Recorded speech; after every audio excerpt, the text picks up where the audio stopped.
మంచి మంచి రెసిపీస్ కోసం చెర్రీ షెఫ్ ఛానల్ని సబ్స్క్రైబ్ చేసుకోండి.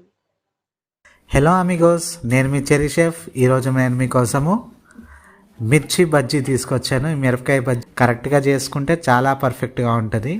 నేను చెప్పిన కొలతలతో చేయండి, ఖచ్చితంగా పర్ఫెక్ట్గా వస్తుంది, నో డౌట్. మనము లేట్ చేయకుండా ఇంకా రెసిపీలోకి వెళ్దాం. మిర్చి బజ్జీలు తయారు చేసుకోవడానికి మిరపకాయలు ముందు కట్ చేసుకుని పెట్టుకోవాలి. మజ్జిగ కట్ చేసుకుని వీడియోలో చూపించిన విధంగా కట్ చేసుకున్న తర్వాత కదా దీనిలోకి మనము స్టఫింగ్ తయారు చేసుకోవాలి. నేను చెప్పిన స్టఫింగ్ ట్రై చేయండి, చాలా బాగుంటుంది. చింతపండు పేస్ట్ తీసుకున్న తర్వాత 1 టీ స్పూన్ కారం, 1/2 టీ స్పూన్ సాల్ట్, అలాగే కొత్తిమీర, అలాగే 1/2 టీ స్పూన్ ధనియా పొడి. ఈ 4 ఐటమ్స్ వేసుకొని బాగా మిక్స్ చేసుకోండి. ఇందులోనే మీరు వేసుకోవాలనుకుంటే వాము కూడా యాడ్ చేసుకోవచ్చు. ఇవన్నీ వేసుకొని మిక్స్ చేసుకున్న తర్వాత మన స్టఫింగ్ అనేది రెడీ అయింది. మిరపకాయలని మనం కట్ చేసుకుని పెట్టుకున్నాం కదా, ఆ కట్ చేసుకున్న గ్యాప్లో ఈ స్టఫింగ్ మనము ఫిల్ చేసుకోవాలి.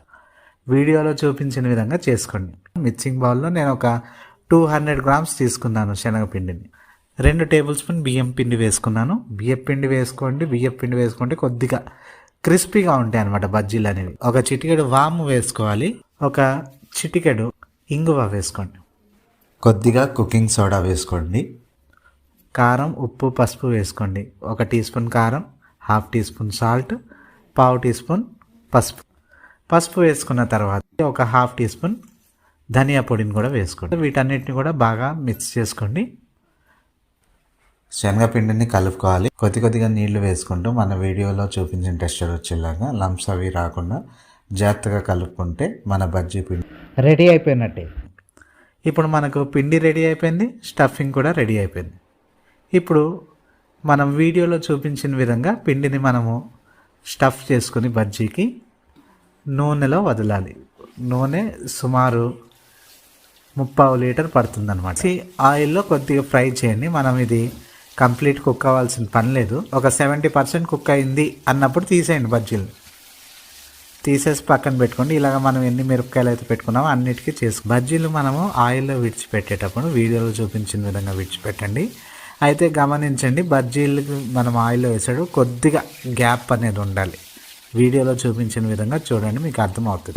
అలాగుంటే ఏమవుతుందంటే లోపల ఉన్న మిరపకాయతో పాటు కంప్లీట్ బజ్జీ అనేది కుక్ అవుతుంది అనమాట. తర్వాత సెకండ్ కోటింగ్ వేయాలి. సెకండ్ కోటింగ్ మళ్ళీ అదే వేసిన బజ్జీని పిండిలో ముంచుకొని ఆయిల్లో వేసుకోవాలి.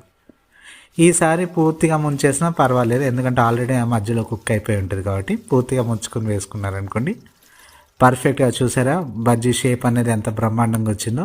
ఇలా పర్ఫెక్ట్గా క్రిస్పీగా బజ్జీలు అనేవి వస్తాయి అన్నమాట. దీని మీద చాట్ మసాలా వేసుకొని మీరు సర్వ్ చేసుకోవచ్చు.